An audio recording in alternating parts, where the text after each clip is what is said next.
I like this one because I also have a child of my own. All of us too. Yes, children. So we're all fathers here. Yes, we're all fathers. So this is from Fallen Nacho, I guess. I was checking out your Patreon, Jesse, I'm assuming, and noticed you're a new father. As a fellow father of a 3-year-old girl and 1-year-old boy, I'd like to know how you plan on introducing your daughter to the video game world. My son Raynon, so I have a fiance, JR, and he has a son, so technically, like, by blood, Raynon is not my child, but I have taken him in. He's now my child, so stepson, technically. And JR is a huge sports person, basketball player, all that kind of stuff, and I'm the one that plays video games. So before I was around, I don't think Raynon really played too much video games. I think he had some stuff on his tablet, you know, iPad, tablets, whatever, which is garbage. So as soon as I came into the situation, I was like, you're not playing those games anymore. They're trash. I was just like, these are trash. So I bought him a Switch for his 5th birthday. And I was just like, if you're going to play video games, which I'm totally about, you're going to play real video games, and you are going to learn how to read while you play video games. Because guess what? Unlike tablet and iPhone garbage games, it's like green equals yes, red equals no, and it's just like, it's so easy for children to decipher. So I was like, if you want to play games, then cool, but guess what? You're going to play Mario, which has extreme amounts of text. You're going to play Zelda, which has extreme amount of texts. You're going to play Nintendo games that can actually help you function as a normal human being. So that's basically what I did. And yeah, now he's like, dang, this kid is like reading crazy full sentences already, like faster than I've seen, which is great because I've basically forced him to like learn how to read via video games, which is probably good and bad at the same time. I'm not really sure, but I grew up playing N64 with my brother and sister, and I think as long as you play video games with your child, you're fine, right? If you put them in a corner with like an Apple product and let them sit there in solitude for 2 hours as a distraction, that's bad. But I feel like if you're constantly playing with your kid, then that's good. So there are ways. There's nothing wrong with video games, obviously. The 3 of us love video games, and we've kind of like made our living off of it, basically. So as long as you do it properly with your kids, there's like no harm in it. It's actually quite good, right? Video games teach you some serious dope stuff. Yeah, so I have a story kind of similar to that. Ocarina of Time. I don't know if I would say it taught me how to read, but I would say it taught me how to read better.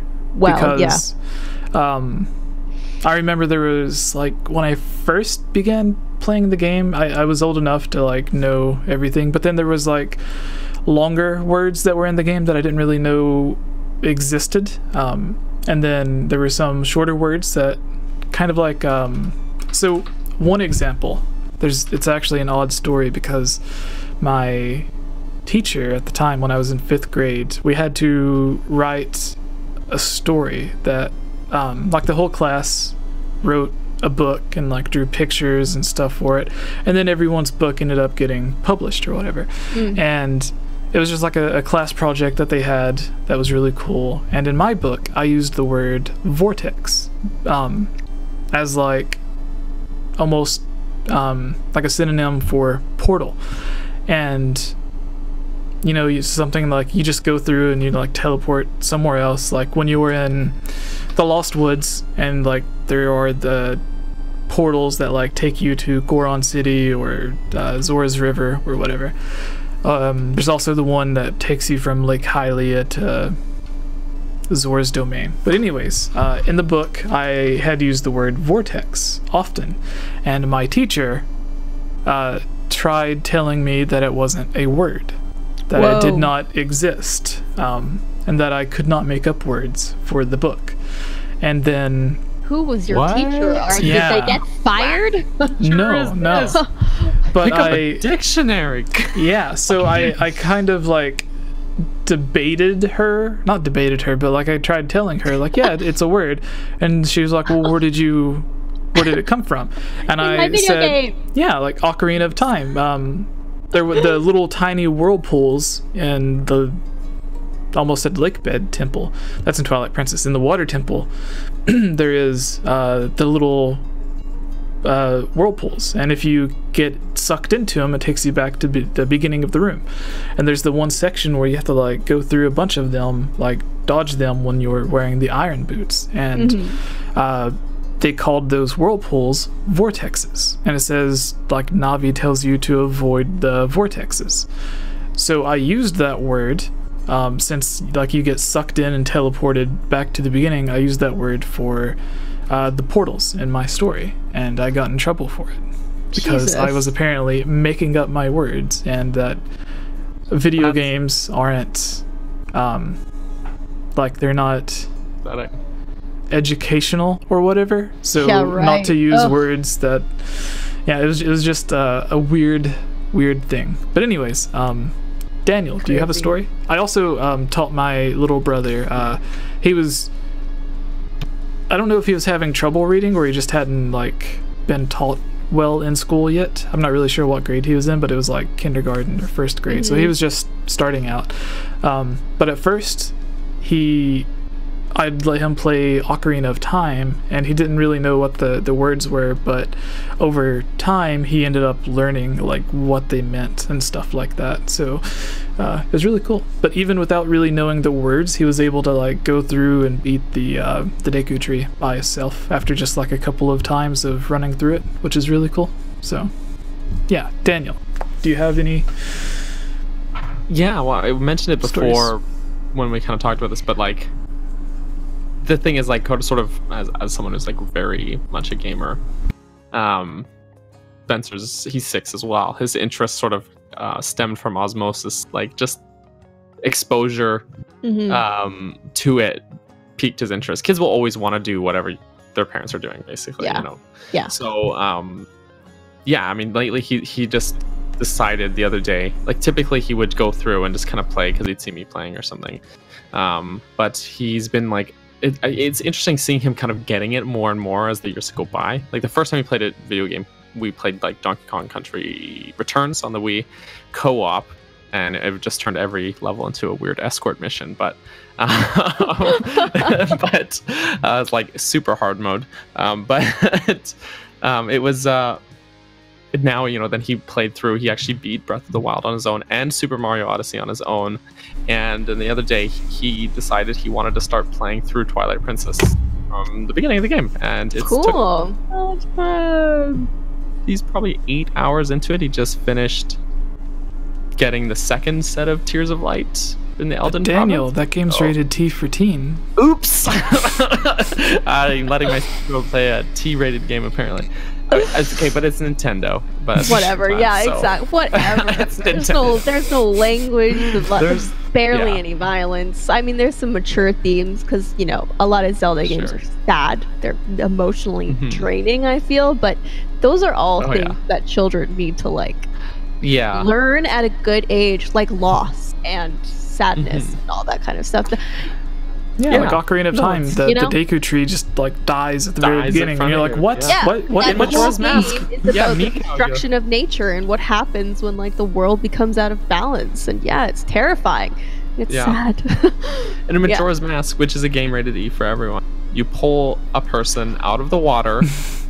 And then, like, you see his body floating, you pull him out of the water, and then he gets up, walks 3 steps, and then dies in front of you. See, the only reason why that game is rated E for everyone, because it's cuter, right? Twilight Princess is slightly more realistic art style, but Majora's Mask is far darker.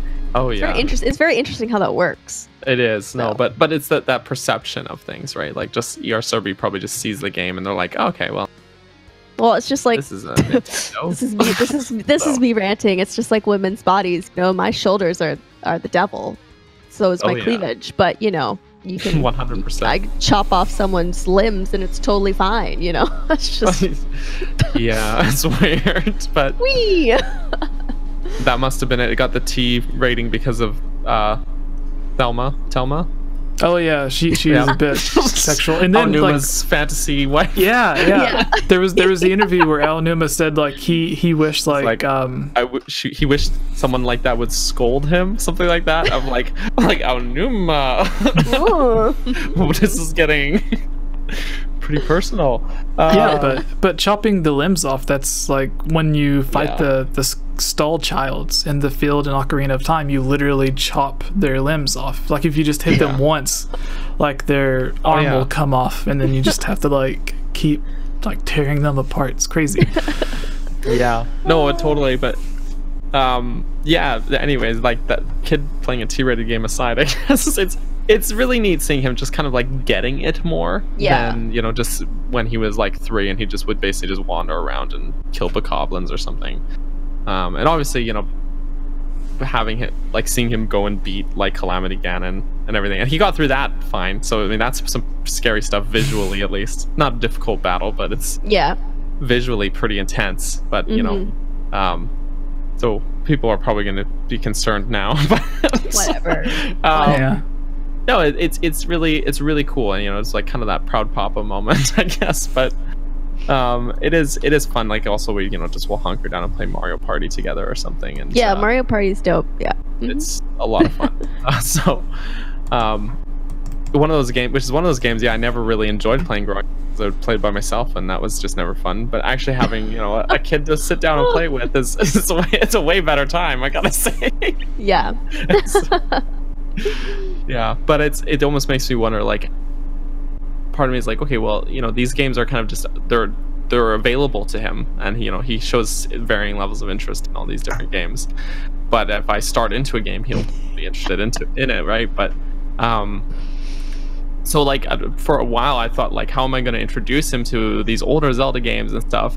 But now him like wanting to go back and just like, I don't have to put in the you don't have to put in the effort to be like, here's your homework for today, you have to beat these 3 dungeons, or they're gonna see it and be interested and just get into it on their own, just because they see that you're interested in it almost. So it's try to loop that back around to what the question actually was about. But children and video games. Yes, that's why I'm sort of, actually no, I'm really excited. If they do it well, I'm really excited for it. But Aonuma and the president of Nintendo, or the current president of Nintendo, they've teased a multiplayer Zelda game a lot. The president has said in interviews that they want to put a huge focus on online multiplayer games and adding DLC to games, even if it's like older games and they're going back and just adding DLC to it.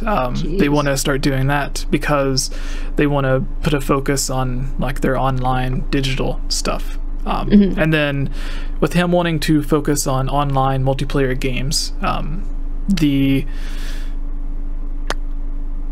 was gonna say president again. No, Aonuma. I guess he's kind of like the president of the Zelda series. But anyways, Aonuma, he has mentioned that he would like to take like the engine and everything that they've learned from Breath of the Wild and apply it to the multiplayer concept of Triforce Heroes. So if it ends up being something that's like Breath of the Wild, but then someone else can just pick up a controller and hop in the game with you, sort of like how it's optional to have Wolf Link in Breath of the Wild. Like you can kind of have a second player there with you. It's controlled by AI, but it would basically be the same idea, to where it's completely optional to the story. Someone can just like drop in with you and help you out.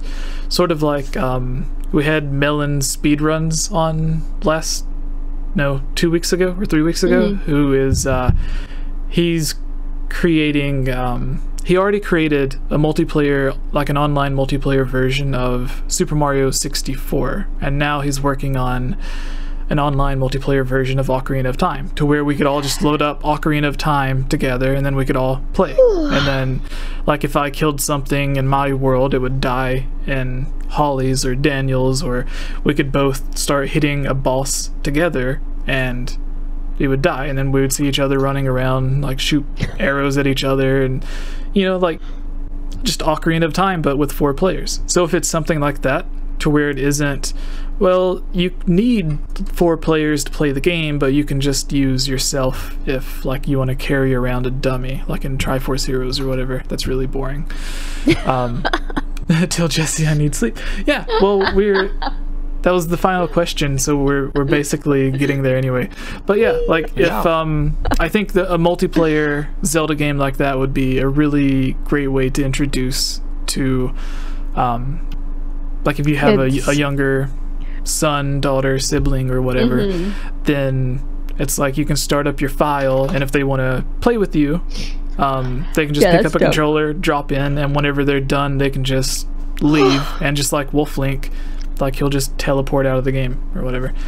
But anyways, I guess that's the end of the podcast. So once again, Holly, for those who have been watching that want to find out more from you, where can they find you? And is there anything that you were working on? Sorry, is there anything that you're working on or conventions that you're going to be going to that you would like to promote? Not much for promotion. I'm literally just trying to get my new gaming setup done. I literally just put my like shields and swords up here the other day. This is my new space. I bought a house and I moved, and working on my cosplay studio, which I've been dealing with every day, and then streaming and all that kind of stuff. So just lots of house stuff for me, basically. I'm going to a Halloween convention this weekend, but that has nothing to do with like cosplay and stuff. I'm just working at a Halloween show. Halloween? Yeah. So just like, just January, for sure. Yes. But, it's just like CES, for example. Like all the major Halloween companies are doing a business con. So I'm hired by a company, and they're flying me out to do their social media and work for them. So I'll just be in sexual little outfits all weekend. It's gonna be a good time. So yeah, if you want to follow me to see some of that goodness and everything else, all my social medias, most of them for the most part, is Holly T Wolf. So that's Twitch, Instagram, Twitter, Snapchat, and Facebook. And then my YouTube is Holly Wolf TV, because YouTube wouldn't let me put the T in the middle of my name for some reason. So yeah, I have a Discord as well. If you guys want to join that server, it's, I don't know, just, I don't know how to even link that. But I'm sure that there's like a link on your Twitch or Patreon or something. I'll find it right now on Discord for these guys, because I had a few people asking. Pew, pew, pew, pew, copy. But yeah, so that's all my social media. And that's what I do. I model and play video games and stuff, so yeah. It's a good time. How often are you streaming on your Twitch, or what kind of stuff do you stream on your Twitch, for those who might be interested? Yeah, for sure. Right now I've been playing Smash and Path. I try to stream on Twitch around twice a week for that, as well as try to get like all my house stuff done. I've just been extremely busy because of all this new stuff. I literally just got this mic, and I'm trying to set up my DSLR for my Twitch streams and everything. It's intense. So I'm also contracted on more of a normal cam girl site. I'm working for that, so I have to stream a certain amount of hours each week, so that's taking up a lot of my time. But as soon as my cosplay studio is done, I'm going to get back to cosplaying and working on a lot of new cosplays, including new Zelda stuff that I've been wanting to do for a very long time. More big armor sets and other things. I don't know. I got a lot to do, so. I really love the Sheikah and the Guardian armor, the ancient armor. Yeah, Guardian armor. I still haven't actually fully shot, actually. And really? And neither Sheik. I haven't shot Sheik properly yet either. So I've got to get those done. I'm slacking. I've bought a house and I've been renovating it for like 5 months. So it's a good excuse, right? Yeah, I'm trying to get my life together over here. You mentioned you were streaming Smash Brothers a couple of weeks ago. We had a really cool live stream to where it was like Kayla, myself. I think like a couple of Patreon people were in there too, and some of the friends from the Discord. But we did a live stream to where we were all playing with Sean Chiplock, the voice of the Deku Tree and Rivali in Breath of the Wild. So he's the voice actor. We had him on before on the podcast, and we interviewed him. He stayed for everything. He was really cool. And we sometimes catch up or whatever, and I asked him if he wanted to join for Smash Brothers.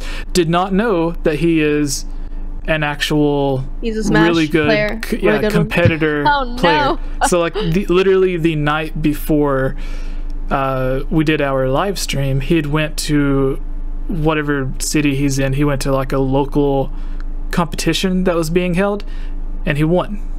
Like he just walked in, played everyone, won like it was nothing, came back, played against us. There's like 4 or 5 people that were taking turns playing against him one-on-one. None of us beat him one time. He won every single round. But anyways, Daniel, what's up with you? Where can people find your beautiful face? No, I'm the one that's Daniel. Sorry. Yeah, that's your beautiful face. Oh, this one? No, the blonde is Daniel. Yeah. No, Daniel. Where can people find you? Yes, I'm Daniel. You obviously can find me on this podcast every week, unless I'm dead or dying. Then I skip the podcast to recover. But wow. Otherwise, feel free to follow me on Twitter, Instagram, and Twitch at CaptBurgerson. That's CaptBurgerson. I do stream generally once, sometimes twice a week on Twitch Tuesdays and Wednesday mornings.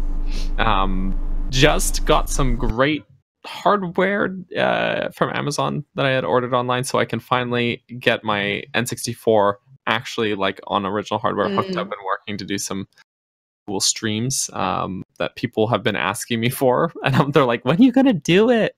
When are you gonna do the N64 games? So I finally can appease the fans. But otherwise, check out my website, burgersonmedia.com, where I post all the other weird little projects that I work on, all the MISC stuff. So that's a me. Yeah. Awesome. And who's Jesse? I am Jesse. Everything, YouTube, Twitch, Facebook, Twitter, Instagram, everything is just /GameOverJesse. So if you want to give the Facebook fan page a like, go to facebook.com/GameOverJesse. If you want to follow on Twitter or whatever, everything is just /GameOverJesse. But a few of you, I guess this is your first time seeing Holly on the channel, but she's actually been on the channel several times throughout the past couple of years or few years or however long it's been. She's been on a lot of discussion videos like this, podcasts, but she's also done scripted video as well. One of our most popular video, the top 5 canceled Mario games, she was on. It has like close to 1.5 million views, so that's insane. So go check those videos out if you want to see scripted videos with her in it, or if you want to see other discussions on more topics. There's an old live stream of Breath of the Wild that she did on the channel long ago. That's really cool if you want to go back and watch that if you're into Let's Plays and stuff. But yeah, thank you guys for watching. Thank you, Holly, for joining last minute. We were originally going to interview the creator of Blossom Tales, which Daniel mentioned that he streamed earlier. He was going to come on, but his dog got sick, and then he had to cancel and reschedule, and then Kayla had to reschedule yesterday, and then earlier today Ilya had to reschedule, so we were just like, well, who can we ask last minute? I am here. So, so thank you, Holly. Of course. So much. Of course, thank you, Daniel, for always being here. Thank you, Jesse. Thank you everyone for watching. Yeah, go follow everyone on Twitter so you can catch more of us. Yeah. Hey everyone, it's me again, Elia Rose. I just wanted to say thank you so much for watching this video. And you know what? If you're a fan of videos like this, you should totally subscribe and give this video a like and comment below to let us know what type of videos you would like to see us create in the future. And if you would really like to support all of us here at the GameOverJesse channel, please consider purchasing a GameOverJesse t-shirt or becoming a Patreon at patreon.com/GameOverJesse, where you can receive many rewards such as getting shoutouts, having any topic or theory that you select discussed on the podcast or made into its own video, having your question answered, joining on as a guest on the podcast, and playing with us during our Twitch live streams at twitch.tv/GameOverJesse, and much, much more.